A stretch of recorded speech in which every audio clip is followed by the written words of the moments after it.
On the night of December 6, 1978, two armed security guards responded to a dispatch from their supervisors to investigate a disturbance in Torriglia Village on the outskirts of Genoa, Italy. The radio operator had received a terrifying call from another guard who had been investigating an apparent break-in. The guard had managed to get the words out, "They aren't men," before his communication had devolved into unintelligible screaming. When the other two guards arrived, they found their colleague face down on the ground. As they approached his prone form, the seemingly unconscious guard leapt to his feet in alarm and leveled his firearm at his coworkers, seemingly unable to recognize either.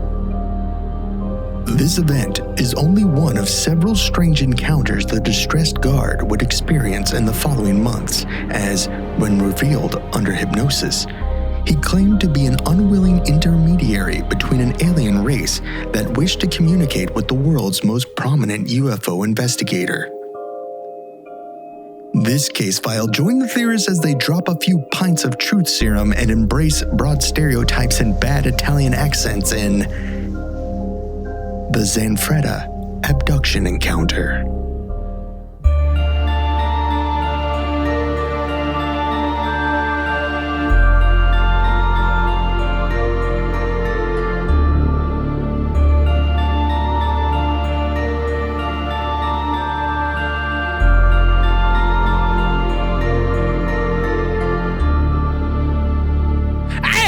Welcome to Alien Theories. Case file 262. The Zanfretta. You should have, we talked about, you should have been like, welcome to fucking ATT when you hear your family, eh? Oh, yeah. Shit. Okay, restart us. Hey, welcome to ATT. When you're here, your family. I'm Braden. I'm Zell. I'm Dan. And I'm your cousin Andrew, eh? It's me, Zell. Oh, shoot. Restart. We're never going to finish a case file. Actually, no, you got to leave all of it. Hey. What? You got to leave all that in. This has to be the normal opening. Hey, welcome to ATT. When you're here, your family. It's me, Braden. It's me, Zell. I'm Dan. Dan's ashamed. I can't come in after that shame. Yeah, you can. You're coming in right now. Who are you? Who are you? We're missing one more. That's good. It's all right. Dan's over here judging us drinking fucking fruitcakes. Yeah, no shit. Bottled fruitcake. Yeah, drinking. I got the whiskey sweats already. Fruitcakes. I'm not making a joke there. Dan, what are you drinking? It is fruit quake. And it is the holiday. It is the holiday flavor for Mountain Dew. Hold on. Did you legit say fruit quake earlier when you told us pre-show?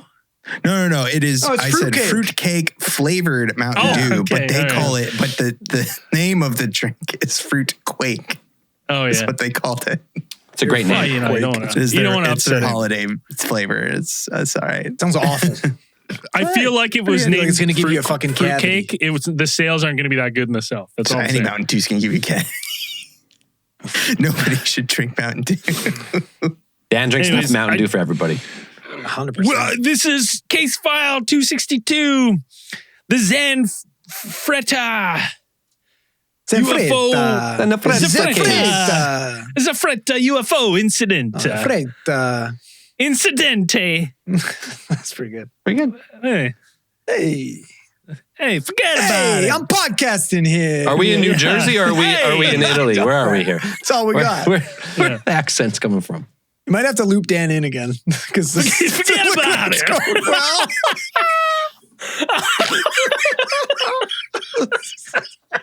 Oh, fuck. Come on, Dan, crack another fruitcake. Join us. It's going to be oh, shit. Zanfretta. All right, we're going across the pond. We're going to Italy for this case. Hold on. This is some people say this is one of... Oh, sorry. Some people say this is the most well-documented case of UFO in all of Europe. The guy has 2 black flies and he's toast. He's over. This is true, baby. All right. Dan, where's this case taking place? I'm sure I mentioned it. Yeah, it does take place in the general vicinity of Genoa, the city in Italy. Genova. It's Genova. Yeah, I think it's Genova. Genova. Yeah, you're not pronouncing it quite right, Dan. Yeah, I'm going to go ahead and apologize because I'm going to absolutely butcher every single Italian. Oh, yeah. Hey, just grab yourself a little fucking gabagool and it'll just come out naturally. Hey, I got olive oil in my veins, buddy. Why don't you lather a couple little marinara on that when you say it, all right? Little gravy, huh? So, like Braden mentioned, this is probably one of the most well-documented cases, UFO cases, in Europe, and mostly thanks to one Italian journalist by the name of Rino Di Stefano, who actually wrote several articles about the encounter that we're going to go ahead and talk about. And the case involves one Pierre Zanfretta, who was a uniformed security guard who kind of had his patrol in the, the way you're saying it, you're making him sound like fucking Paul Blart. This guy's not Paul Blart, all right? Well, not even, dude, okay, listen, you know who he worked for? He worked for the Institute of Vigilance. Yeah, put some respect on his fucking name, We're Dan. talking fucking He's not a security guard. We're talking Italiano Shield here, boys. Yeah. All right? That's like the Justice League. The Institute of Vigilance? Yeah, it's pretty dope. It's really cool. Listen, we need to put all security companies, we're putting you on blast for your shitty names. Paladin, right? Get out of town. Paladin, footprints, stupid. All right? We need some better names. And listen, that's not even the name and that's the English translation is better than our English security names. Come on. If you're a security guard, you work for one of these shitty companies. Put a word in. Get on it, yeah. Should be ashamed to carry that fucking flashlight and whistle. All right? Figure it out. Was anyone surprised that they didn't call this case Italy's Roswell? I was a little. I think it's because it didn't have as much. There's no recovered craft. Oh, okay. Yeah, no crash. No crash. No okay. crash. Yeah. And I'm surprised it wasn't like the Zanfretta fucking bird heist. I guess we'll get into that later. I was thinking. Be the Casa Nostra. Yeah, there we go. That's what we should name it. So the story kind of begins around 11:30 p.m. on the night of December 6, 1978, where Zanfretta was on patrol in Torriglia Village. Torriglia. Torriglia.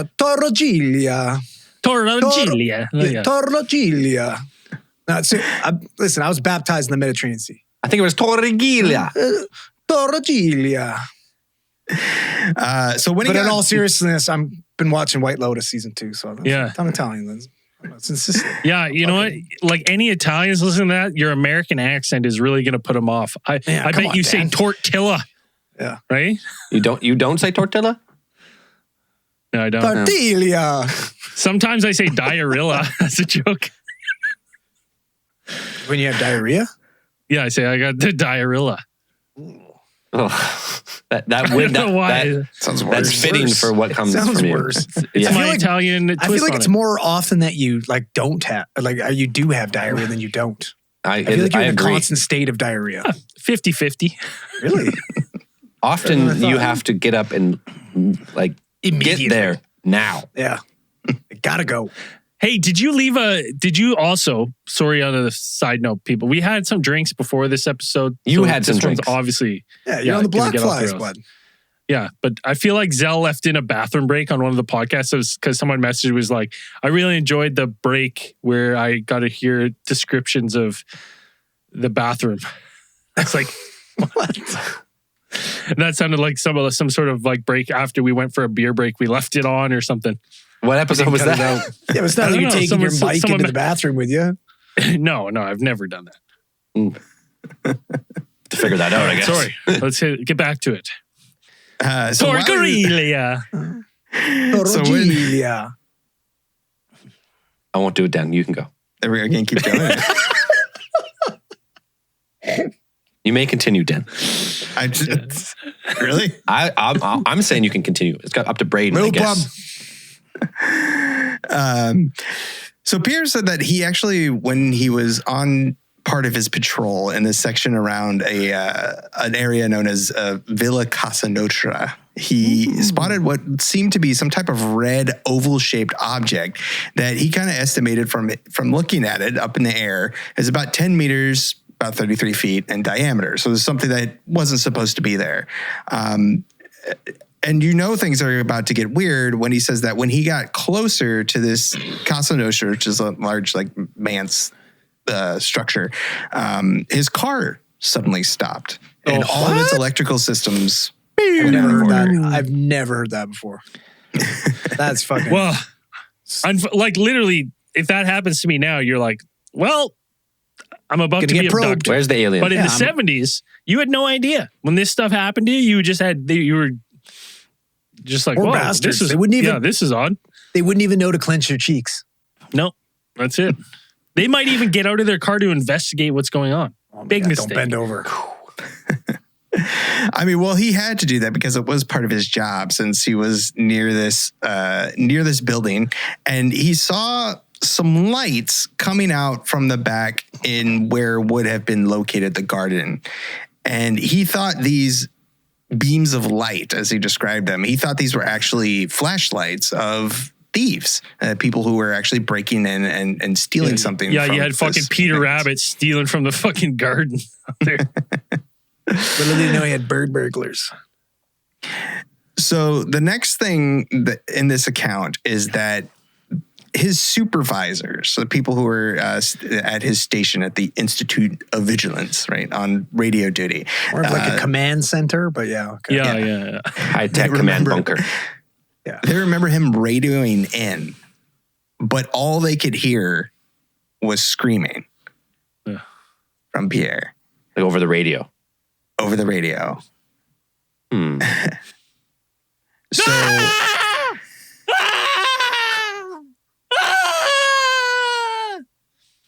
Pierre and on the other side, and on the other side of that, they had the radio operator was just hearing him like screaming, like unintelligible of what he was saying. Couldn't really tell what was going on. They asked him, what's going on? Is there trouble? Is Timmy stuck in a well again? So what's that, Pierre? You saw several figures? Yes. They're huge, green, frightfully ugly, mottled skin. How tall are they? 3 meters, you say. Any other distinguishing details you can give us? Clawed feet and yellow triangular shaped eyes. And that was the description that he gave of these. He knew Pierre really well, and that's why he was able to decipher what he was screaming over the mic. As Pierre came around the corner, he said that he was going to, his idea, as he recalled later, was that he had drawn his weapon and his flashlight that he had. And this is for us in Canada, when I read these, I know it's pretty standard in the States, but for some kind of roving security like this to have firearms, to me is just, I'm like, Jesus, it scares the shit out of me. What part of Institute of Vigilance don't you understand? I guess so. Come on, buddy. Yeah, I'm sorry. Security guards. Security guards here are more like mercenaries, it sounds like. Yeah. He's like coming. He's all taxi. He's like, I'm gonna pull my gun out. If I remember correctly, this is a doctor's house. This is a wealthy neighborhood. Right. So they're fucking. These guys are packing. Right. Yeah. They're not riding segways. Fucking observing and reporting. So he had his weapon drawn and his flashlight, and as he came around the corner with the intention of surprising these thieves that he thought were burglarizing this house, he said that he remembers being kind of touched on the shoulder or something, or feeling a presence directly behind him. And when he turned around, he was facing this 9 foot tall, mottled, green skinned frightful creature.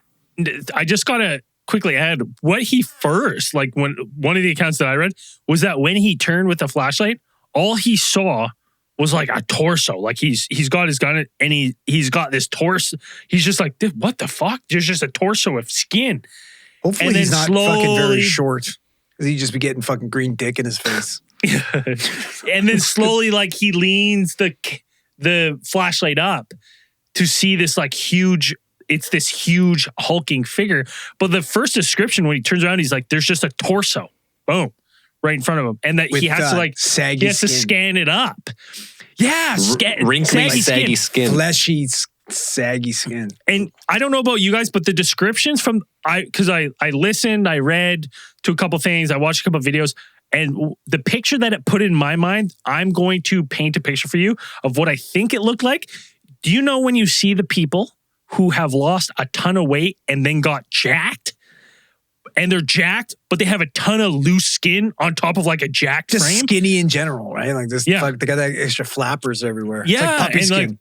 And puppy just that, skin. and he's just now imagine that, but like green, and you're like, I kind of this entire it's time like the worst kind of Hulk. Well, I've been picturing Abomination. Okay, right? Like that's it's fair enough. Yeah, that's a good one. Now, that's the last thing he really remembers besides that. And then also the creature being surrounded or being, he was also blinded by some type of aircraft, some type of triangular shaped aircraft. He said it seemed to be a little bit flat and then, but bright and bigger than the house itself. And then he went to go cover his eyes. And then the next thing you know, two other guards were dispatched after they had after they had heard the radio that Pierre Zanfretta was in danger. They figured he was in distress. Over the radio, and I guess the next craziest thing for me in this, being from Canada, obviously Italy is different, but you would think the next people on scene would be some sort of police, not like more security guard. Because I was like, if in Canada right now where I am, a security guard was getting beat up, he'd be blowing his whistle for the He'd be blowing his whistle, and if more security guards came, you would just have more security guards getting attacked. Like they're not solving the problem. They're like told they can't touch anyone, so they just like get beat up and write notes as they're getting beat up. They're like, no, he punched me with a left and then a right. So like they have no power. So it's like this. I'm like, you literally have security guards responding, armed security guards responding to like an emergency calls. Again, that's what it is. I'll just remind you, Institute of Vigilance. Well, and over the radio, like it comes in like out through the screams. They're like, oh, who are they? And he's like, they're not human, right? Like, and so they're like. So, like, not only are they going to help their like security guard camera, but like one of the last transmissions they just got were like, they're not human. Like, what the fuck are you? Call someone else. It's the Institute of Vigilance. Yes. I mean, this is some respect on it. Yeah, and maybe this might be the peak, right? The peak. Top and flight. The translation is just saying security guards. Because with a name like Institute of Vigilance, how can you get any higher than that? You can't. I feel like they're guarding the Pope. It's Italian shield. Yeah. So when the two other fellow security guards arrived on the scene, they said that they found Zanfretta face down. This was around 1:15, so a couple of hours. Listen, but like think about that though. How often when you find somebody laying prone on the ground, there's usually like significant injury or they're unconscious or something, right? I would imagine. Well, it doesn't happen to me. It doesn't happen to me often. But no, you don't ever see anybody laying face down on the fucking cement with there's not something wrong, right? No, just two kicks, guy. That's guy who got two kicks. Fuck that. That guy died. He died. He's dead. And they said that when they got to Zanfretta and they kind of, went to check on him, like he actually like his eyes kind of just like snapped open and went all wild, and then he jumped up with his gun in one hand and the flashlight in the other. Zanfretta, take it easy, huh? Hey, you take it easy. Hey, You take it easy, huh? You take it easy. You take it easy, yeah? Hey, take it easy. You take it easy, Take yeah? it easy. Hey, what are you doing on there? Take it You easy. take it easy. Who's gonna take Who's taking it I easy? can't take Take it it. easy. You taking it Take easy? it easy. Okay. Take it easy. Take it easy. Take it easy. Take it easy. Take it easy. Huh? Take it easy. Take it easy. Hey, you take it easy. Hey. huh? Hey, Hey. you take it easy. Hey, you take it easy. huh? Take it easy. You take one it like that? easy. Well, I'm pretty sure And that then was a they pretty fair slowly representation. lowered their guns. Yeah, because they had two. I think that's pretty in each hand, accurate. right? Slowly lowered their guns, holstered them, Yeah. and backed up Well, slowly. Everyone knows if you work security, you have a hooker gun on your ankle. Right. Oh yeah, little Like a small yep. caliber, fucking little 22, little. pea shooter. Yeah. Did you say a I said a sex worker worker's gun? Yeah. Yeah. Okay, that's what I thought you said. That's what I thought you said. I'm calling the gun a hooker gun, not a person. Could be a brand. Yeah, I don't know. Google hooker gun, and if what I'm thinking comes up, then I didn't do anything Google wrong. No, please don't. Don't listen to this fucking idiot. Hooker gun. Braden's been giving great advice lately, so you should probably take it. So Zanfretta jumped up from the ground with his weapon and his flashlight in the hand, and he didn't seem to recognize either of his colleagues. They said his eyes were just about bulging out of his head, and they had to convince him to kind of try to convince him to put his gun down. Yeah, they had to convince him to take it easy. We just went over this. Right. But they said that he didn't seem to understand. Like he wasn't even like cognizant of like what was going on, like what they were asking him to do. And in the end, they had to actually physically jump on him and disarm him. Was he still waving his guns around? Shot? I mean, they took him.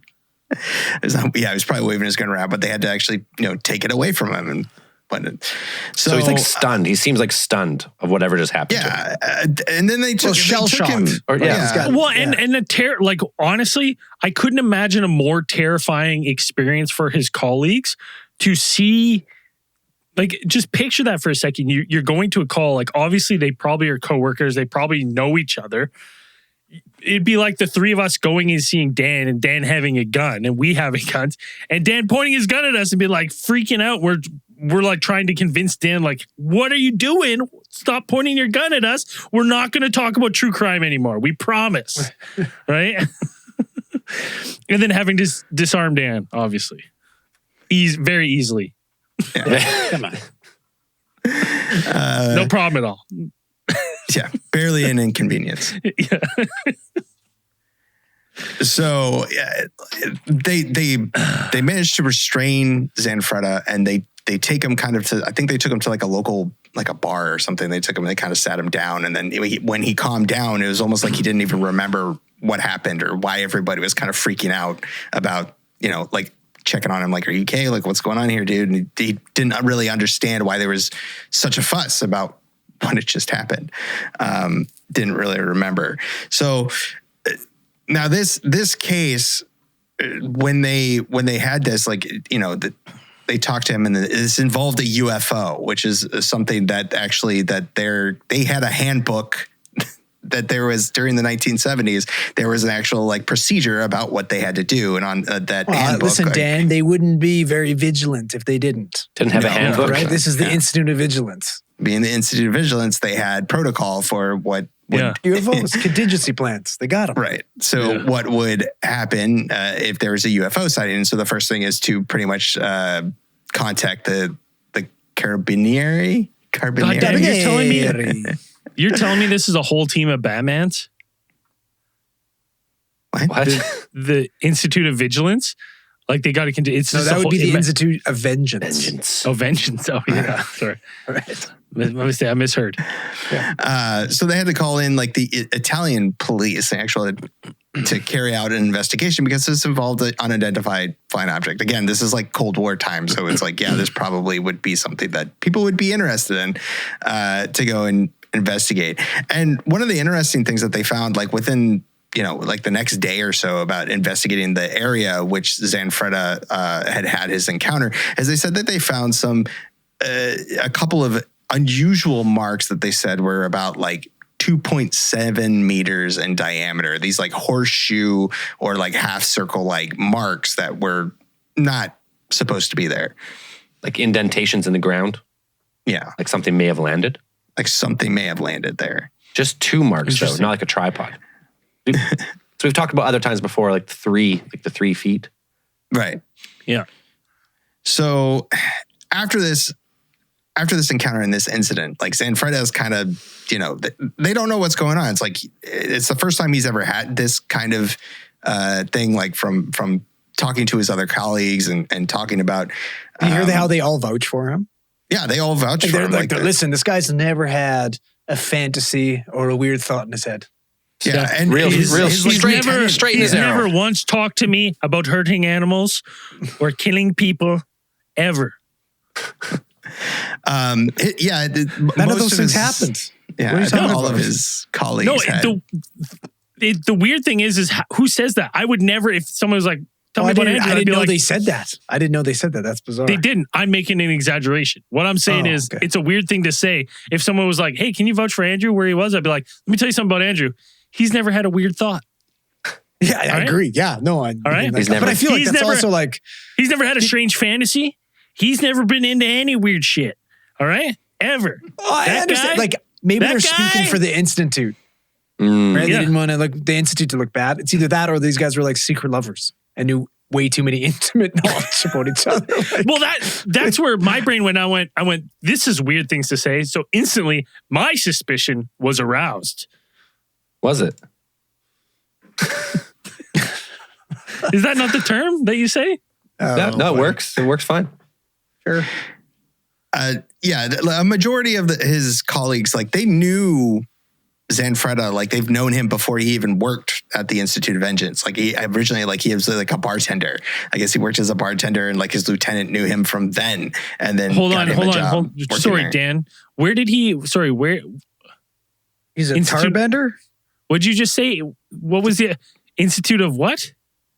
Institute of Vigilance. What did you say? Oh, for some reason I thought you said engines, and I'm like, did you say a different? I just heard it wrong. I was like, did he work in another institute of something that I didn't know about? I just misheard you. And now, with this thing, what they didn't really want Zanfretta to kind of suffer from this. Like it's something, this was totally out of the ordinary, but it was something that couldn't really be overlooked. The fact that he had colleagues that had to physically restrain him, like with a weapon, it could be a danger to himself and danger to other people. HR is going to have a field day with this boy. Oh yeah. So there was kind of like the hesitancy to kind of put him back on the beat, but everyone kind of said like, it's just a one-off thing. Like it's late at night. Zanfretta, give me your badge and your gun. Huh? Give me your pen and your notepad. No, he's got a gun. He's and packing. Your gun. We know this. Maybe the gun's a personal thing though, right? But the event was unusual enough to kind of, garner some attention from the UFO scene, which was still, it was there. Italy had their own kind of. How did they find out UFO? It's like some of his stuff got like posted like to the local newspapers and whatever. Like the reports got out like about what happened, like just little tidbits and stuff. And then the local newspapers ran with it, so people knew what he was. Had a field day with it. So Zanfretta, they had UFO people coming in and asking him and talking to him about what he saw. And on the 23rd of December, 1978, Zanfretta agreed to undergo hypnosis and to submit himself for hypnotic regression with a professional named Dr. Mauro Moretti, who's a professional psychotherapist. Moretti. And under hypnosis, it's reported that Zanfretta remembered more about what happened that night, right before his colleagues had come and found him face down. This is where you get some of the description, like a more detailed description of what he said, not only about the green skin, the triangular yellow eyes, but he also said they had something like big thorns and that their mouths seemed to be made of iron, and that there was these red veins that were on their head. Legit monsters. Dick veins. Yeah. They got dick veins on their forehead. Yeah. Either They that had or the these- anime characters. They had pointed ears and like they had arms with fingernails. Is this a Namek? It's a Namek. Piccolo? It could be. Yeah, it could be large Piccolo. Yeah. It's probably, how tall is Piccolo? 7 feet? Probably 7 feet. Pretty tall. We'll give him He's 7 pretty feet. tall. Yeah. He's one of the Pretty taller tall ones. dude. Fingernails. And he said that it kind of came out that they came from the third galaxy, somewhere else, not from here. The Yeah, weird man. thing for me is like when they described the fingernails, they said they were like spoons. Yeah, like Right. cocaine. And I was like, basically, big old like That's what, they got perfectly drug crafted- fingers. Yeah, cocaine nails. Well, On that's every they're finger. boys, it's the 70s. Yeah. They survive on coke. 70s. This ET race survives on coke, and that's why they came to Earth, because Earth in the 70s, a lot of coke. So these Boy, guys disco. came here scooping. You can tell by the way I got fingernails that are little spoons, because I love drugs. I love drugs. Perfect. It's a pretty good song. Now, You like that? We can sing it all. You is. want to start again? now he said that these creatures weren't done. At the end of this, within this first hypnosis session, Zanfretta was in his transcript of what he was saying, that these beings communicated to him that they would return soon and in greater numbers, like sand people. Question for you. Was it totally interrupt and throw you off your little tangent you're on and just ruin everything? Yeah. But the way these guys are described, they're green, they got horns, they got fucking red dick veins, they got all these things. Are we sure these are aliens and these aren't like demons? This is fucking Italy, man. Like, how far away is the Vatican? Did these things escape from the fucking...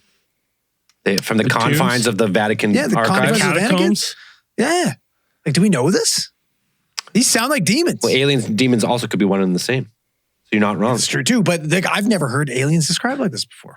No, these are fucking Some monsters. scary fucking... Dude, you got horns, you got like fucking metal-ass teeth and everything. Like, that's scary. Like, was the metal? Yeah, if was you- the metal maybe like a plate, like a covering? You mean like Bane? Yeah, something like that. Whoa. Maybe it moved though. Our Was it fingernails are spoons Yeah. for drugs. Yeah, they are terrifying aliens. You merely adopted cocaine. I was born into it. The drugs make me higher and higher. So just 3 days after his first hypnosis session, it seems that the aliens were true to the word and they did return, because on the 26th of December, Zanfretta claimed that he was kidnapped again by the same creatures. So this is number 2. Yeah. This is the second abduction Second experience. encounter. Just days after he has his first, this is a couple weeks after. So his he's first being one. targeted. So this one occurred apparently at 11:46 p.m. on the evening of the 26th of December. And the operator on duty at the operations center at Tilio Mazza received a frenzy call for help. And it was Zanfretta reporting that he seemed to be surrounded by some type of thick fog and he was unable to see anything. Yeah, and can he you was just shouting say- this over the radio. Can you re-say, Dan, can you just do me a favor and re-say that line, but now pretend you're Ron Burgundy and you're in the telephone, in the phone booth. That's how I pictured it being yelled. I'm surrounded by thick fog and I can't see anything anymore. That's how I, like, when I read that line, I was like, that's exactly how I read it. He's just like having, Zanfretta, the fog lights are on the controller, eh? Relax. And in addition to this, Zanfretta was, reporting through the radio in his distressed tones that the car was actually, he wasn't controlling it, that he had lost control of the car and that it was picking up speed. The car is picking up speed and I did not know what to do. Yeah, that was the best Italian accent of the whole show. That was amazing. I just hear him yelling this out the window on the radio. Oh, that was amazing. Oh, fuck. Does he have his gun at this God. point? Where's his gun? That's it. It's over. That was amazing. it reminded me of that. What's the skit from what's that show? I Think You Should Leave, where he's like, Yeah. move your car. And He's then- like, not everyone knows how to drive. I don't know what I'm doing. That show's fucking hilarious. But neither did Zanfretta because he was just wilding down the highway, apparently, not in control. And just 4 minutes later, after his first original call about the thick fog, he called in again. But they said that the operator said that his voice kind of had changed. Like it became much calmer, and they said almost obedient sounding. Shit. Just saying that. Hold on. Zell, hit us with this line. Come on, you got to do the Italian accent again. Which line? The next line he says in his calm Italian accent to the operator. But the last one was a yelling accent. Yeah, I can only do yelling accents. You gotta do a calm I can only do one. yelling accents. It's true. It's Muhammad. Muhammad disappears when he gets quiet. Yeah, that's fair. That's true. All right, fine. Let me off the hook. If I can't yell, the voice doesn't change. It's over. All right, Dan, take it away. So Zanfretta was reporting that the car had actually stopped and that he saw some type of light and that he was getting out of the car. So the operator this time... He's probably so frustrated. He's like, this whole time, I guarantee you the operator's been like, apply your foot to the brake. Apply your foot to the brake. You're stopping. He's like, don't get out of the car. Don't get out of the car. He called the lieutenant, the superior, the Zanfretta superior, to and warned him about what was going on. And at the same time, he also gave an order to 2 other security officers to go ahead and go start looking for Zanfretta. Yeah. And once they got there, they said, this night was definitely a lot different than the first one because, first of all, the weather was terrible. They said that it was pouring rain and that the temperature was next to freezing. These guys are miserable. Like, fucking Zanfretta. Oh, God damn it. Not again. Well, and look what day it is. Yeah, Boxing Day, they're like, God damn, I want to be out. It's holidays. Zanfretta, what are you doing, huh? And so one of the officers that was dispatched to go find Zanfretta, he radioed in, and when they found his car, and then they had to, get out because Zanfretta wasn't there. He was nowhere to be seen. So they had to get out and go look for him. So once they exited out the car, they walked a little bit of a short distance, and then Zanfretta leapt out of the ravine that was next to the car. Hey, Take it easy. Taking it easy. You taking it easy. Arrivederci. Vaffanculo. And it seems to them that he had seen the headlights of their approaching car, and then he was, to them, seemed to be appearing to flee, to run from them. Dude, this could be like a scene from a fucking sitcom, honestly. You're like, there he is, and he's running half naked. I imagine he's in his ginch. Has to be. He was fully covered in mud. He was full. So the report says. So the report does it. I mean, that's an I imagine him in white ginch with his gun tucked into his ginch. That's what I imagine. One of the officers reported is quoted as saying that he looked like a hunted wildcat, and in fact, they had to chase him. Like they had to chase him down in this, and actually managed to. They say immobilize him, so I imagine they had to jump on top of him, and in order to bring him to the senses, they had to slap him across the face a couple times. Grab it like with a glove. Straight up. Zanfretta. And what are you doing? And they said that Zanfretta was in obvious distress. Like he was trembling, he was crying. Yeah, because you slapped him. Well, he was saying things like, they say they want to take me away. What will happen to my children? I don't want to go. I don't want to go. Like that's what he was saying. Fuck. So once he came to his senses, like he led the investigators like to where he had been abducted. And hold on, Dan. Just before you continue with that, we're going to stop, grab a beer. We're going to be right back. We're back. So as I was saying, Zanfretta experienced something there, like a traumatizing event. They said that he was in obvious distress. He felt that these creatures were going to take him somewhere or do something to him. And eventually, like reluctantly, he would actually lead investigators back to the exact spot where he had been taken, or by these beings. And then when the investigators went back there were reports that some of these investigators, they found these footprints, like large footprints that they said were over 50 centimeters. Oh, 20 so inches. Like over 20 inches. Right. Yeah. That's a big fucking foot. That is a fucking huge foot. That's Shaq right there. And another strange There's no way Shaq has a 20-inch foot. Buddy, that's a ski. There's no way. That's a fucking Shaq wears a size 22 shoe. What? Yeah. No way. The man is massive. No. That's Look how that's long insane. that is. He's actually... I can't even put it on camera. Shaq says he is actually a size 20, but he prefers a 22 for a little extra room. Makes sense. That's compensating. That guy's 7'4". Overcompensating. I bet that guy's got, this. We used to joke that with the same dick on numerous guys. Well, he's got my dick on Shaq's body. Looks terrible. There's no way. Listen, dude, that guy, he better have a fucking hog, or it's gonna look tiny. Even if he had a normal sized dick, it's gonna look so small. You have to have a massive dick not to look small on a 7'4" body. Right? That's what I mean.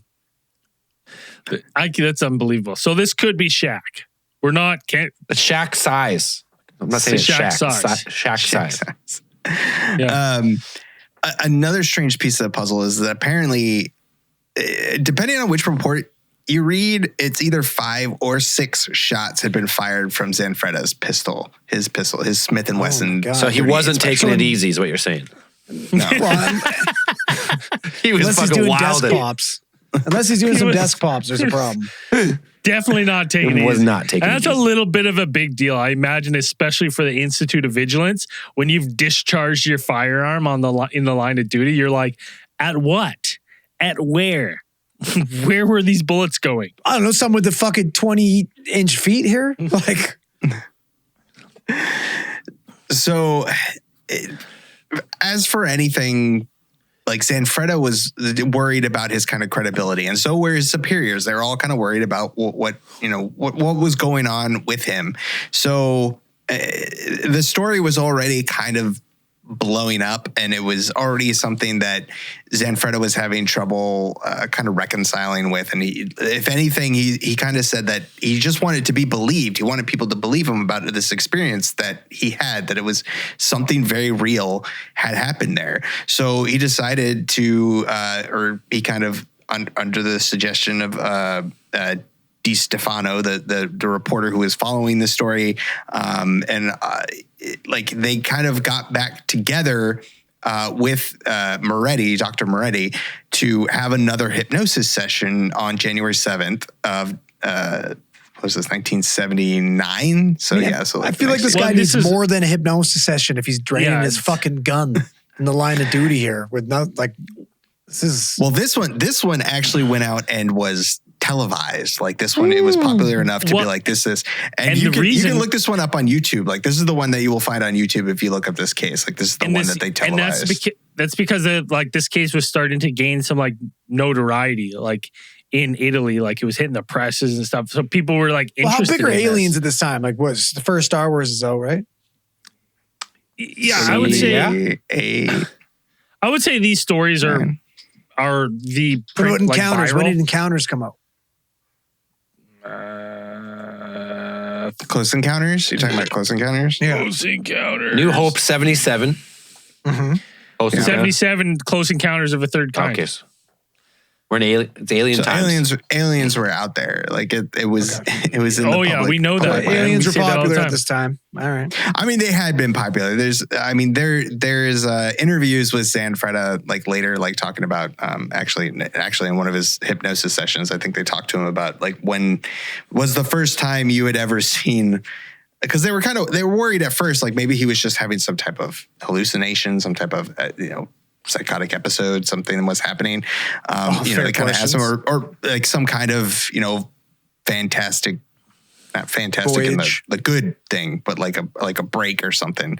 And they were talking, they asked him like, when was the first time you ever saw like a science fiction movie? And he was like, when he was 10, and it was War of the Worlds. Like that was what he remembered. That kind of stuck in his head. But for this session, they put him under, and they, Moretti was asking him questions about, what exactly happened. And, one of the concerns is like, what happened to the bullets? Like what happened to the bullets in the gun? And like when they asked him about this, like while he was under hypnosis, they kind of had him like, the procedure was pretty much to put him under and then have him walk through the day. So it's like, it would be like the transcripts are like Zanfretta talking about like what he's doing as he's doing it. So he's like, when he's in the state of hypnosis, he is like recalling things. So he's like asking questions. So these beings apparently like took his weapon, and he was asking them, why are you taking my bullets? My gun. No, not my gun. And Not so my gun. They took his weapon, and I guess he says they discharged it at some type of square, but he didn't hear the shots. Like there was no sound. But these things shot. Think about Higdon's case. Right? Remember how interested they were in his primitive. Not only that, but remember how he fired the gun and the bullet kind of just he didn't hear the sound, and it just kind of maybe they have similar technology. Right? That's kind of where my brain went to. I was like, I think they're taking this and they're shooting it because they're interested in this primitive technology. Or they don't want this guy fucking popping off inside their ship. Like it'd be the same as like if you can't blow a hole in the ship in space. All right. To be honest, so like imagine like the four of us like dropped into like, I don't know, whatever, some sort of like ancient civilization, and like we saw this guy with one of those like rock throwing things, right? And we just like we raid him or we darted him with some tranquilizer, and like you don't think one of us would give the little rope thing a try? Like we would. What's this thing? What is it? Like, yeah, let's try it out. Like that's kind of what this felt like to me. So they grab his gun. I feel like they knew though, because they shot it at that. They shot it at that thing. Like I feel like they were intentionally emptying the. Well, like they aimed at the sign or something, right? Yeah. Yeah. But that's what I mean. Is like they're like, oh, this is cool. It's a primitive weapon. You'd give it a try. I see what you're saying. Let's give it a try. Yeah. Why not? They're interested. They're light years ahead of this technology. They're like, this is cool. In my head, I feel like they're like just taking away his weapon, so he can't hurt anybody. But I mean, first you take the guy's weapon, and you're like, let's give it a try. Yeah. Yeah. Let's go around back and shoot some. I've always wanted to try one of these. Yeah. Yeah. Well, exactly. That's exactly the thing, right? They disarm them, and then it's like tourists to go to Vietnam, and they fucking pay $200 to shoot an AK-47 full automatic. Yeah. The next thing that these creatures would do after discharging his weapon is that Zanfretta kind of recalled them putting some type of helmet device on his head, and this equipment, this device, would reappear in several other of the abduction experiences that Zanfretta would go on to recall. That they put this thing on his head, and apparently it caused him some amount of pain every time that they put this thing on. In hypnosis, he started yelling, "No, the helmet's on my head, and I beg of you, it hurts." And then after that, they performed some type of examination, I suppose. This is when they apparently undressed him and ran some type of device over his chest and torso. There's no mention of probing. There's no mention of invasive probing.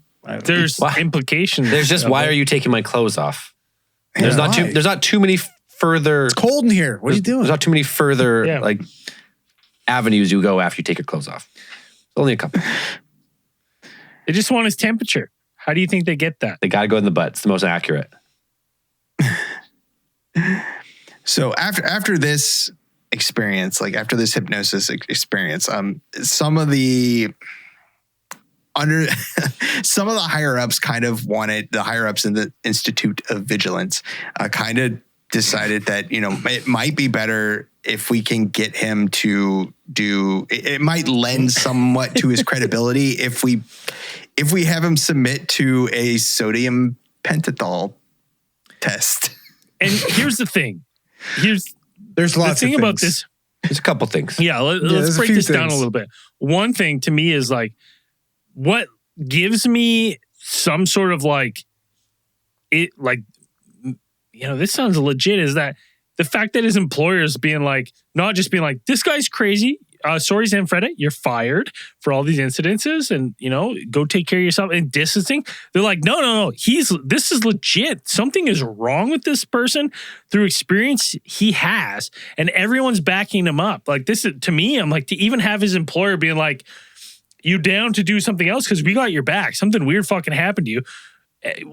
Like, we have your back as long as you do the hypnosis, do the sodium pentothal, the truth serum, whatever. We got your back. I was like, this is a weird thing for an employer to do, because you think the employer truth serum very lightly.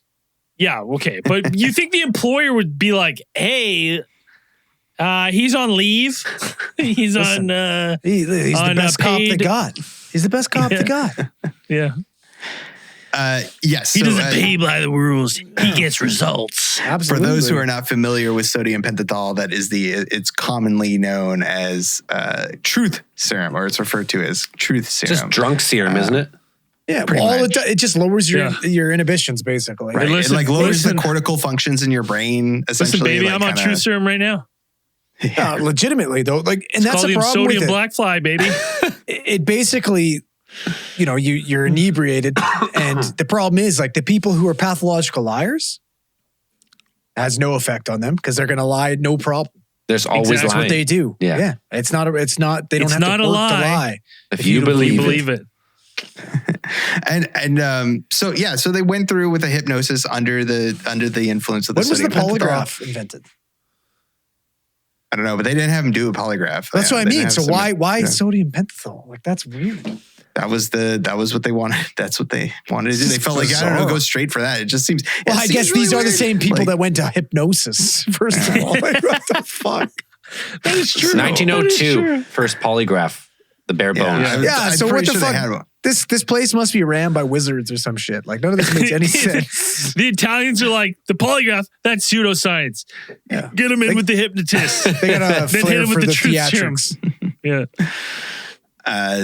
So when they put him under and they actually had this, like, Dr. Moretti, the first doctor, he refused to do it. He wasn't going to do it. He wasn't going to do this. Because this is stupid. Why am I doing this? They had to actually go to Milan. Pack your bags. We are going to Milan. They had to go to the International Center of Medical and Psychological Hypnosis, where they worked with a professor, Marco Marchesante,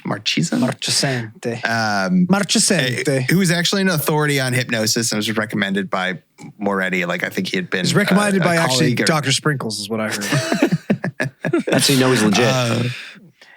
And so they injected him with the truth serum, and then again they put him under for hypnosis. A couple other things. This is what I'd be asking, like, is this gonna consult the Dosh committee here? Like, can you fucking inject me, like, your employer? Like, is this? Yeah, he's like, can I just get a shop steward? Yeah, is this Wimmis approved? Like, what's?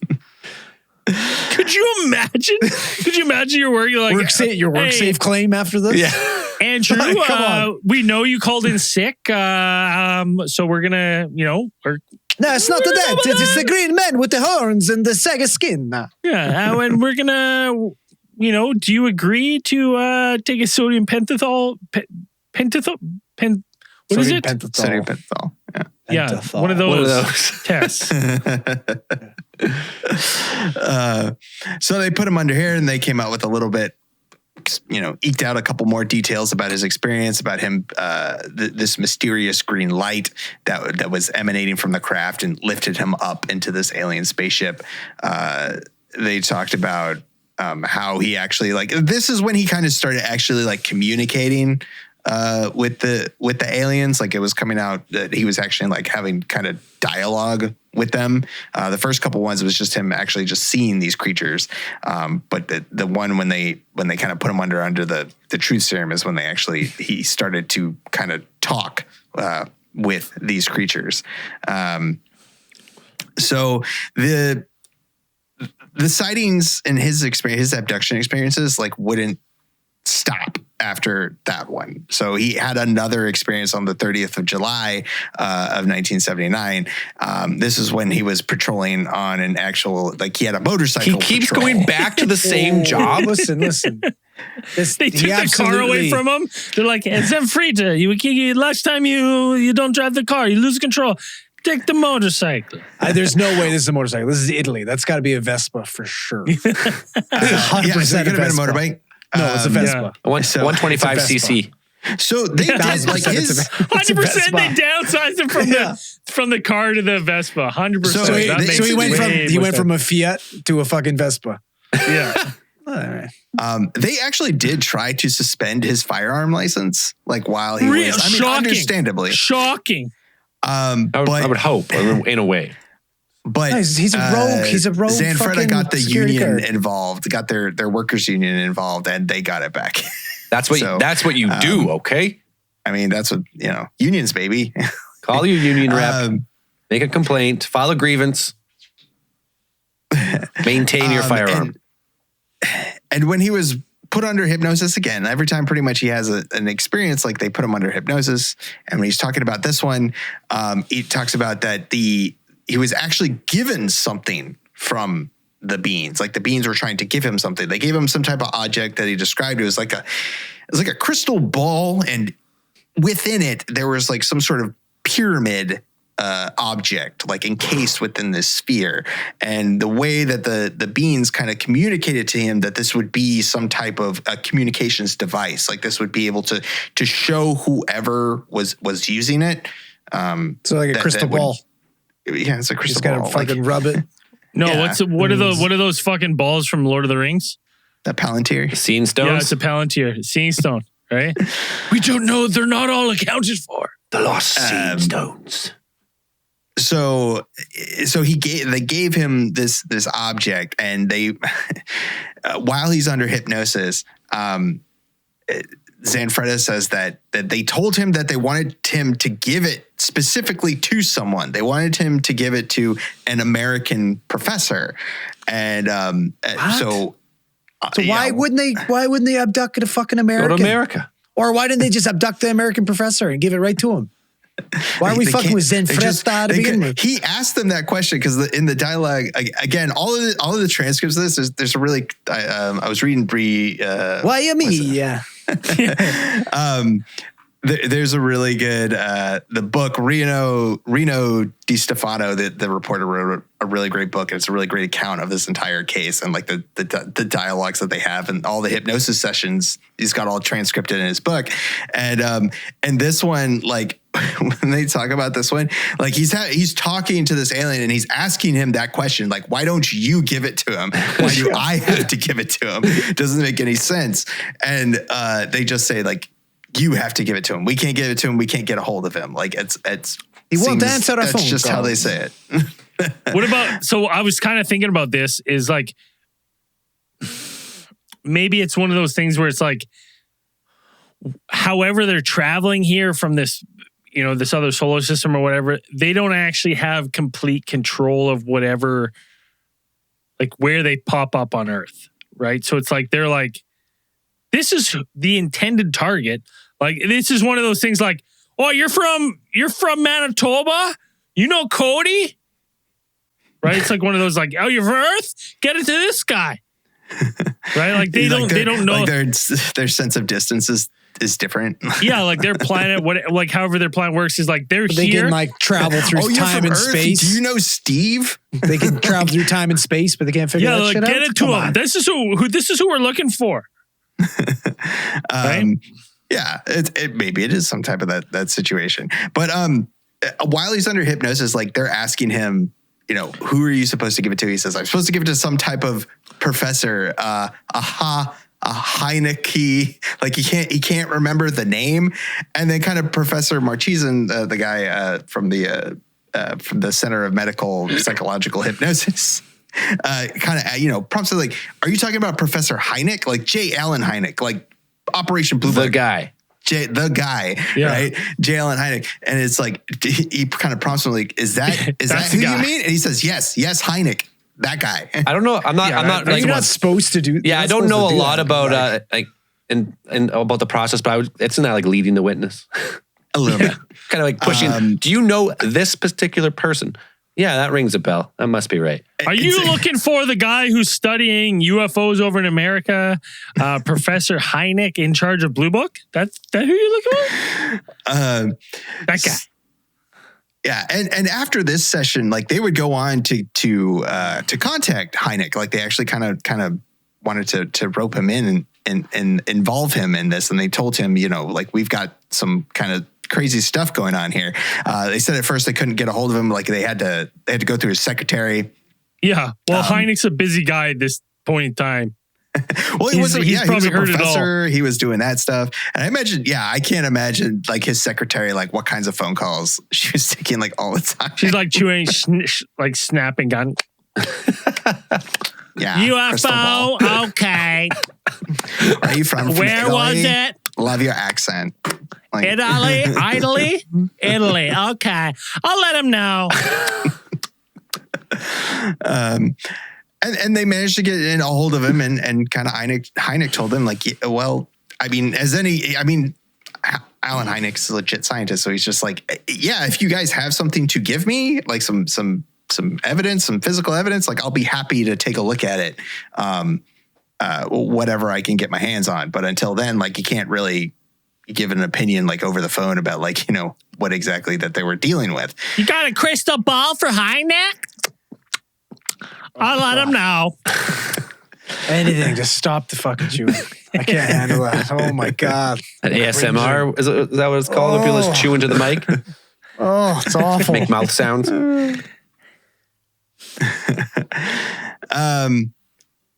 So again, like it seems that Zanfretta would experience like at least 2 more encounters how many is that with these creatures? It's about I think he had about 5 or 6 encounters that they talked about.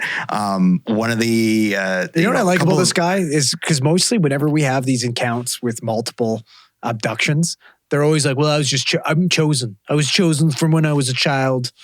They've singled me out. I'm special. And this guy's just like, I don't know why this is happening to me. I wish it would stop. Right? Yeah. That's a pretty good observation. Cause it's like, for most of this, like, Zanfretta like doesn't want anything to do with this. Like when they give him the crystal ball, I think they actually give him 2 because the first one he like spikes and he's like, I don't want it. I don't get that shit out of here. Wrong guy. Yeah. That's shoddy craftsmanship. I can't do anything. What'd I tell you? Not to me. Not to me. Hey. Like he tries to give it back to them, but they give him one, and it's kind of like he forgets what he does with it because they give it to him and he doesn't really remember. There's some rumor that kind of went around, like some of his colleagues had seen him come into work or come back from one of his shifts, and he had like dirt on his hands, like on his gloves and his hands. And they kind of surmised that perhaps like he had buried it somewhere, like he had buried this item, this crystal ball. I mean, it happened. Like, listen, I come home and my keys, my wallet, gone. Buried. No idea. I take them out. I put them somewhere. Fucking gone. Oh, do you play that game too? I love that game. Gone. I do that game too, where I even put special hooks up in a special spot for keys. Yeah, I've never once put my wallet or keys there. I lay them wherever they lay every single day, different spot every day. So it's it's a mystery. Lie. In the morning, I wake up and I go, ha ha, where are my keys? Where are my wallet? And they're never in the same spot. My wallet was just gone for 2.5 weeks, and I found it like 2 days. Did you find it in between your seat? It was underneath the couch. Pants pockets. Underneath the couch. Underneath the couch. Yeah, don't ask me how I fucking got there. Yeah. I got a feeling that because I asked now, I'm like, did you take my wallet? And I got a feeling he did, and he grabbed it and then stuck it under the couch. For sure he did. because he was guilty? He was feeling guilty. He didn't, so he lied, so he hid it? Dude, I literally went through my banking app and like backtracked my steps for 2 weeks and went to stores. Like one place I went to twice was like, I know you fucking have it. I know you have it. Now I feel like an asshole. So we're not going back there. We're not going back to the air zone. We're not going back. My wallet has like a little magnet on the inside of the wallet. That's also my key swipe to get into my work. So it's like, I need my wallet in the morning or else I can't get into work. Just wait for somebody else to show up. Hey, thanks. You got the door. I do. Perfect. I have to. I've done that a couple times where I'll be like standing in the cold like,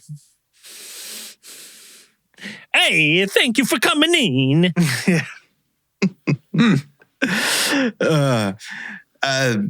Some other details that would come out of the encounters, the hypnosis sessions, was that Zanfretta was in contact with these beings, but the primary point of contact was Almach, and this was the prince of what these beings. Prince of the saggy skins.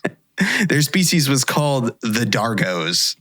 Is what they sound kind of like themselves. lizard. They're like fucking lizard people, man. Some type of reptilian species or something like that. They do, yeah. That definitely gives that vibe. Bunch of fucking Kurt Connors running around. Yeah. Well, I mean, green. Well, one of the descriptions that all like kind of stuck with me is that seemingly there was like an outer layer of skin that moved. Did you guys read anything about that?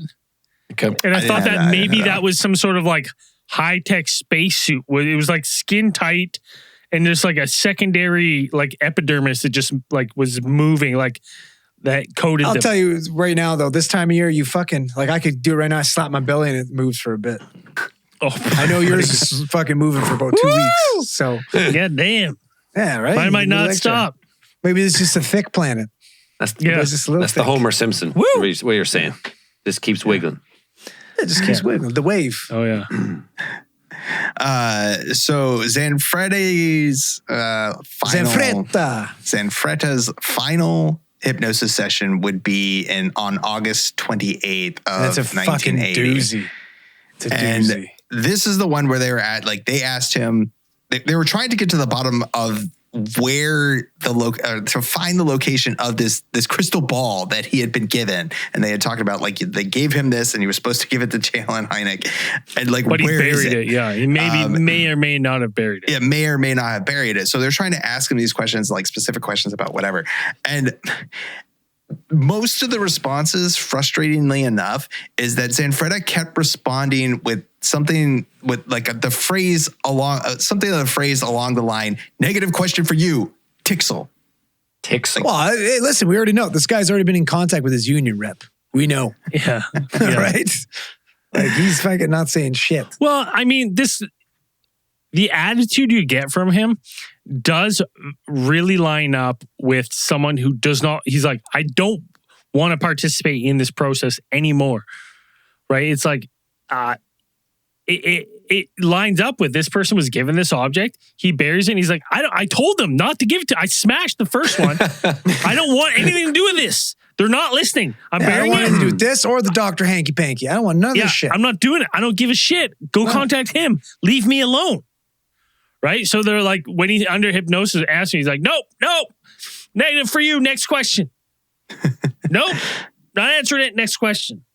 We done? Yeah. Next question. Yeah, and they really couldn't get any more information out of him, and it was almost like a frustrating, like it's kind of a funny read when you read the transcript, because it's just him. They're asking him really basic questions like do you understand me? And he's like, yes. Nope. Like, is your name like Pearson Freda? They're like, negative question for you, Tixel. Like, and it's negative question for you, Tixel. Negative question for you, Tixel. What the fuck is Tixel? What is Tixel? They don't know. We don't know what Tixel is. Is that Italian? Well, they ask him, like, what does Tixel mean? Like, what is that? And he's like, negative question for you, Tixel. Like, it's just, he keeps responding with that phrase.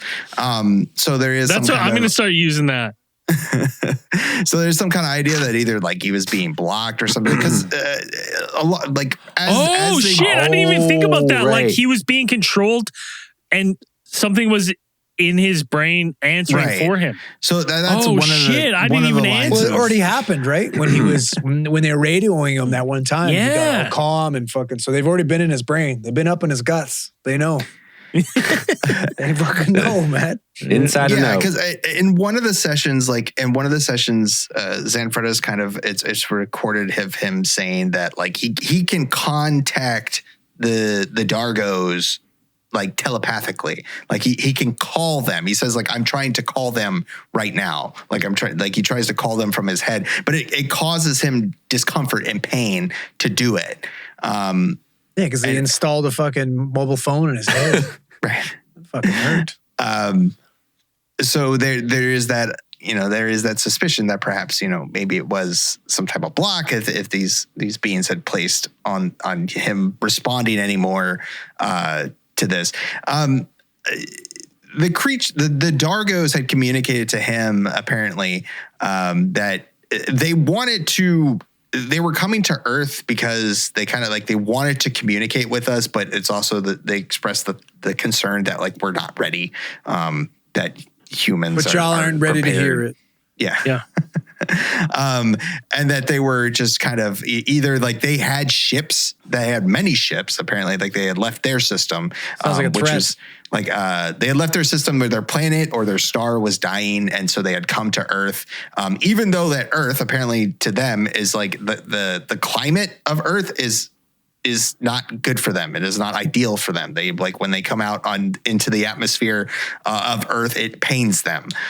So they just have these it's under hypnosis. He talks about there are hundreds of ships in orbit around Earth, just kind of floating around where the Dargos kind of live under their Prince Almach, I suppose. Did you just slow burp into the mic?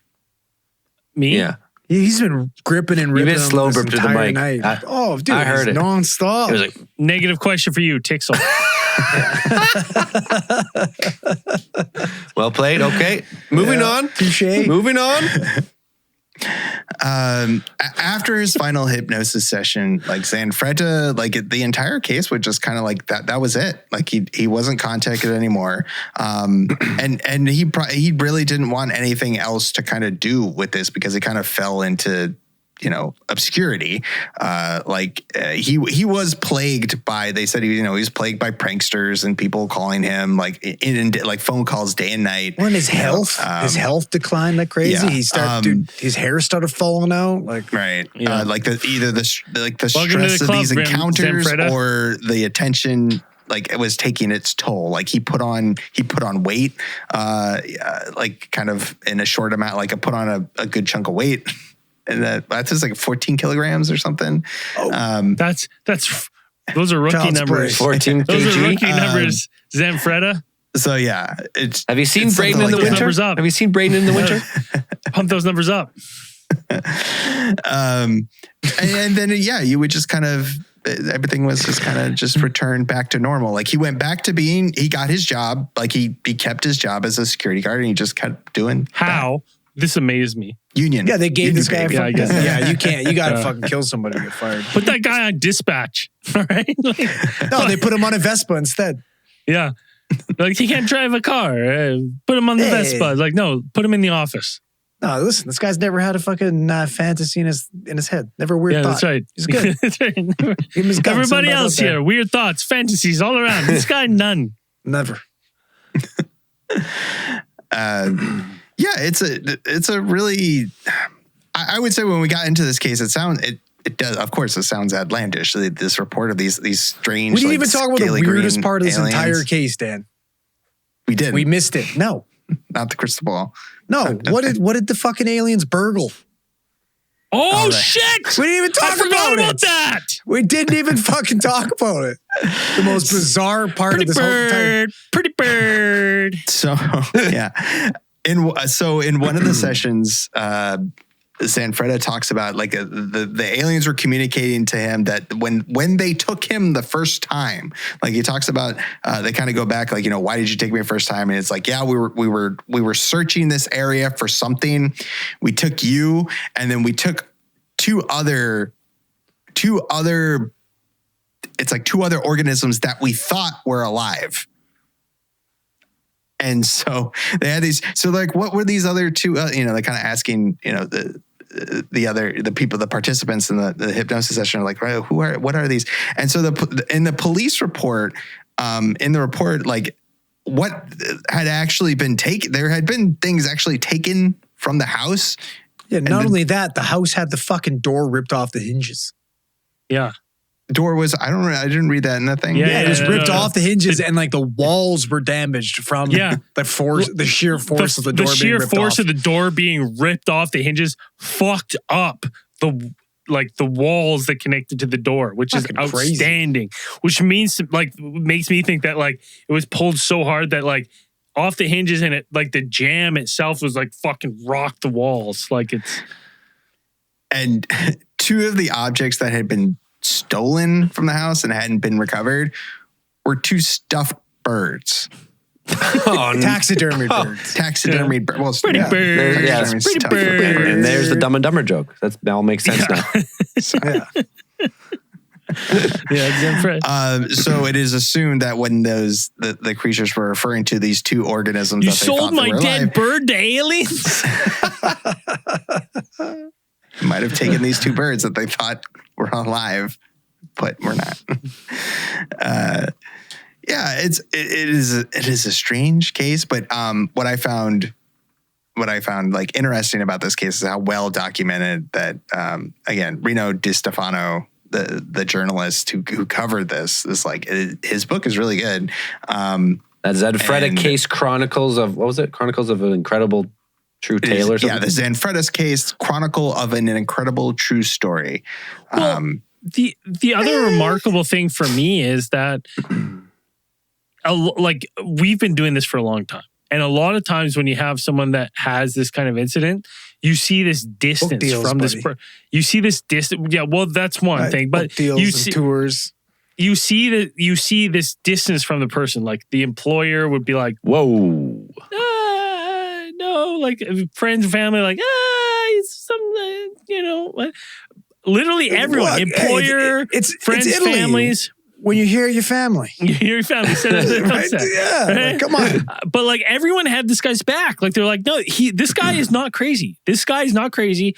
Something happened to him. He's never had a crazy thought. Right? Like he's a good guy. Everyone has this guy's back. Like they're like, something genuinely happened to this guy and we need to get to the bottom of what in fact that was, if anything. So to me, I'm like, that adds credence to it. And then the other part that I'm like, really adds from studying, like from researching a ton of these cases. One thing that always interests me is when you have a character in these stories, it's like, fuck this, right? They have no interest in being involved at all. And Zanfretta, by all accounts, he's like, no, Cristobal, go fuck your Cristobal. I'm bearing this shit. I don't care. I'm not giving it away. Go, you give it to himself. I'll smash the first one. I don't care. You're ugly. You're ugly. You're both ugly. I don't care. I'm not helping. Right? Like he wants nothing to do with this at all. He could be doing the Italian circuits, right? All through Europe of, it's me, the abductee. Right? Like he doesn't. Oh, that was great. Had that in the back pocket. You've been waiting on it. You've been waiting on it. Good. That was good. Right, but that's what makes this one really interesting to me is because I'm like, it has all those factors that I'd like to see. Why did they put it on TV? Well, that's one weird thing. It's like, yeah, that's what I mean. Why did they put it on TV? Why did this guy have like a fucking hypnosis session on TV? Because the initial reports caught fire. Right? Slow news days, right? Well, no, it caught fire, right? So everyone was interested in this guy. And you think Zanfretta would be like, fuck that, dude. Why do I want to be on here? Look like an asshole. You're going to make me look like a fucking chicken. No, right? I've seen hypnosis shows before. Right? Like I've seen that, been there. What it sounded like to me, though, is like this caught a little wildfire and it was getting pushed by like, this guy's obviously full of shit. This guy, like what a liar. And his employer, his friends, everyone's like, no, like we'll pay to have this stuff. Like this guy's for real. Like it seemed like there was a group or community like pushing the narrative of like, no, something happened that we can't explain, and we will try to do everything outside of a polygraph to. But it's not like anyone's making money off it though. Like it's not a sideshow. Like on TV. There's like, money being made. Zanfretta. What is that? Is it on the fucking the like PBS? Fucking. Yeah. Italimundo or whatever. Italimundo. Fucking. I don't know. But anyway, it's interesting for sure. Like if you've never heard of this case, look it up. # look it up. This shit is fucking wild. Right? Bizarre. It's interesting in the fact that crazy, yeah. It's a wild one for sure. Yeah, just the sheer amount of it's like he was targeted. They didn't get what they want every time. is what it seems like. If you're to believe all his stories, how many in the end was it? Because we didn't cover them all, right? They like in his hypnosis sessions, like some of them, it's like these things. The Dargos, like they threatened him. Like, yeah, they're like, listen, motherfucker, help us, you bitch, we're gonna kill you. Zanfretta expressed some worry, some concern because, like, in their first encounter, hey, listen, that's their fucking problem. They chose the wrong country. Yeah, showing up and threatening people. Yeah. He's like, it's awful. They're Italians. I love you. You're great, but you're all mean. You're mean. They're gonna tell you to go fuck off. Yeah. Like, hey, vaffanculo. Eh? You know who my uncle is. Yeah, don't worry about it, eh? Should have came to Canada. We'd be like, oh, sure. No problem, bud. Where's this crystal going? What's the address? Yeah, we'll send it right there, bud. Don't worry about it. It's cool. I'll ship it first class with Canada Post. That's right, bud. No reason. Hey, don't raise your voice, pal. It's all good here. Yeah, but they legit were upset with him. It seems like, which makes it seem like he was like the only person they could really contact, and they were like displeased. We fucked up with this. They're like, "Fuck! Yeah. Why did you get him?" Like, because I'm like, go to someone else. Give him the crystal balls. Don't you break this one? I swear to God. Guy fucking just turfs the first thing they give him. Like, fuck this thing. Oh, I love it. This guy Zanfretta is my hero. Yeah, the guy's a beauty. But he's a gangster. Yeah. I swear, I promise everyone right now that if I'm in the name of humanity and Zanfretta, if I'm ever abducted and they hand me anything, I will fucking turf the first thing they hand me. Yeah, absolutely. No. Not doing it. Here's a cure for AIDS and renewable energy. Yeah, here's all the universe's secrets smashed. Yeah. Oh, we only brought one, so sorry. Well, you better go home then. They come to Braden. You have to deliver this to the world leaders. Hell no. I know how this. I know how this ends. You'd be found just like Zanfretta was, fucking prone with your ass in the air, being like, "Do what you want to do. Do what you want to do. Probe me, whatever it is." Yeah. What do you want me to do with this crystal ball? You want to put it in my ass? You can put it in my ass if you want. That's fine. Yeah. You'll come out sooner or later. Probably pretty soon. Yeah, knowing you, it's coming diarrhea. Right out. It's not fun. Emphasis on sooner. Back to the diarrhea. Yeah. Anyways. Yeah, back to the diarrhea. Diarrhea, yeah. Anyways, let us know what you think. Hashtag look it up.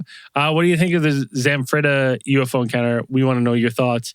We're going to be posting on socials all week leading up to this case file and during this case file. We want to know what you think.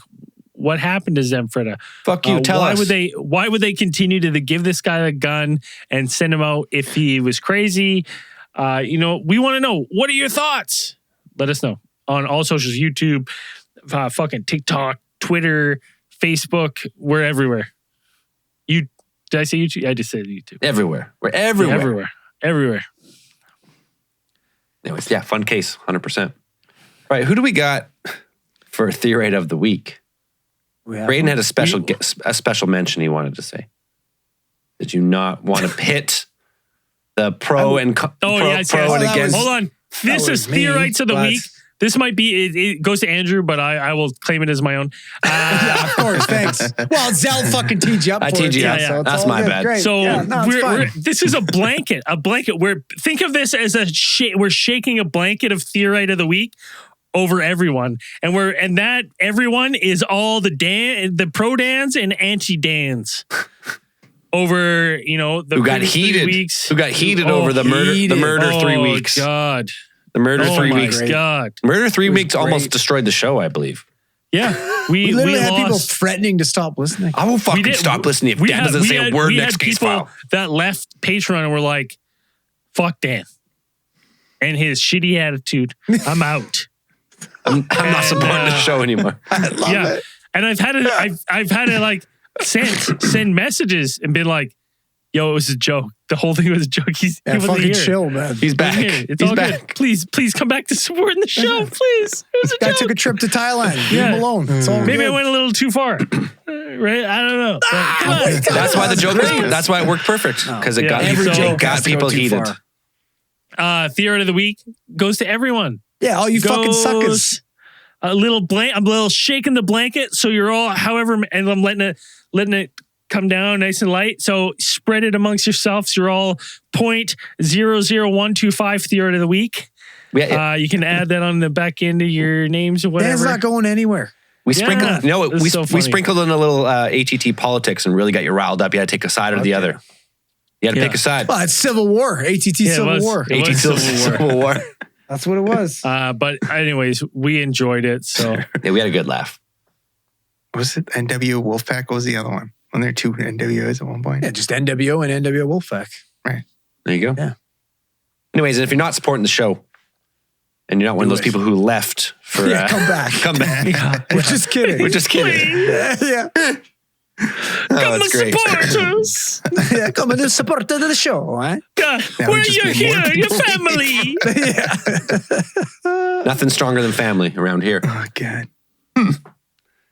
Anyways, if you're not supporting the show and you want early access, ad-free, the first to hear the terrible jokes we make that almost ruin the show, you got to go to alientheorist.com, hit that support tab, send you to Patreon or Supercast. They both do the same thing. If you're a Spotify user, Supercast is the only one where you can listen to the classified feed on Spotify. This week's newest supporters, we got Arno. Listen, hold on. Before you start again, who gives a fuck? We don't give a fuck about any of that shit. Look at this. It doesn't work. Don't work. Put your hat back on. Yeah, it's awful. Put it back on. Actually, hey, listen, you want people to pay? Turn off the blue light. See that fucking thing. Then they'll definitely pay. Turn on the real light. No, I will not. I cannot do. Where'd I start? Arno. Michael O'Shea. Lord and Savior of a certain religion, Jesus, is supporting the show directly, I believe. Yeah. Nice. Thanks, Jesus. Well, and then where's the rest of his followers? They should all be fucking. They should have 12 Hey, 12 disciples right behind them. Listen, if you love Jesus, you better go on fucking Patreon. He's on there. What the fuck? And all the other gods of different religions, you should get on Patreon too, so everyone's equal. Octo Jesus? Get on there. We need a full pantheon. We need a full 12. Was it 12? Is usually 12 We already gods? discussed, we're bringing Zeus back. We talked about it in one of the other case files. There you go. Yeah. Right? We're bringing Zeus back. Come on. Pick your religion, pick your god, and support in his name. And we support him. Or her name. Yeah. Or their name. Hail Zeus. Storm Rydberg. That's a dope name. That's cool, man. I hope it's real, man. That will be in the triangle. Kyle. Oh, fuck. Buenaflor. Buenaflor. Is someone trying to fuck with me? No, I think that's a real name. That's a real name. All right. That's a real name, yeah. Rumple Foreskin goes up in their tier.